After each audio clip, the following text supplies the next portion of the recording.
मातेवाचे सुवार्थेंतल्या 5 प्रमुख शिकवण्या वा प्रवचनांपैकी मातेवाचो 18वो अध्याय सभे प्रवचन, समुदाया वा पवित्र सभे उद्देशी शिकवण वा प्रवचन म्हणूनच प्रसिद्ध जाला. आयची सुवार्ता समुदाया शिकवणेचो मोलादीक वांटो. शिसपणाचो अनुभव खेरीत तरान एकामेकाच्या सांगाताचे आणि एकामेकाचे बरे देखीचे वांटून घेवप वा अनुकरण म्हणले हे अध्यायांत आणि विशेष करून आयचे सुवार्थेन दाखवून दिला. आयची सुवार्ता स्पष्टपणी चुकून गेल्ल्या बोकऱ्याचे वपारी आणि बक्षीन असलेल्या चाकराचे वपारी मोदेकाच येता.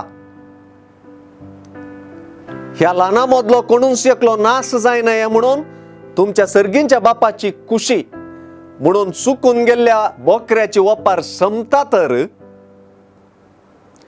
चूक केल्ल्या बाबाक कितले पावटी बोगसूंक जाय म्हणल्या पेद्रूच्या सवालाक जाप जावन जेजू बक्षिणांतल्या साकराची वपार सांगता.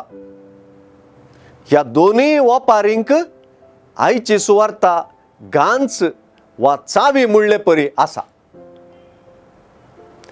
चूक केल्ल्यांक चुकीदार म्हणून वलावच्या की भाव म्हणून आपयलेले जेजूचे शिकवण्याची ती धार आमकां समजूंक करता.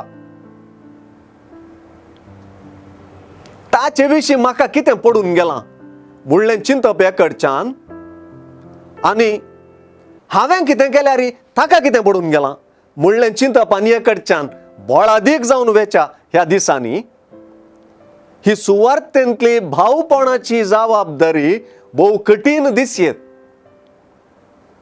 म्हाका ताचे विशीं पडून गेलां म्हणली आनी ताका म्हजे विशीं पडून गेलां म्हणली जबाबदारी दोगांयकी समजताना सुवार्थेचे भाव भयणपण उदेता, परिणामकारी जाता आनी फळादीक जाता.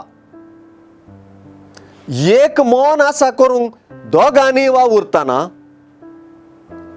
मागण्यांत आनी सेवेंत दोगां तेगांनी सांगातपण दाखयतना दैवीक हाजरी रुपीत करचे आश्चर्य घडता म्हणून सुवार्ता एका क्रिस्ती समुदायाचे जोगते व्याख्यान दिता.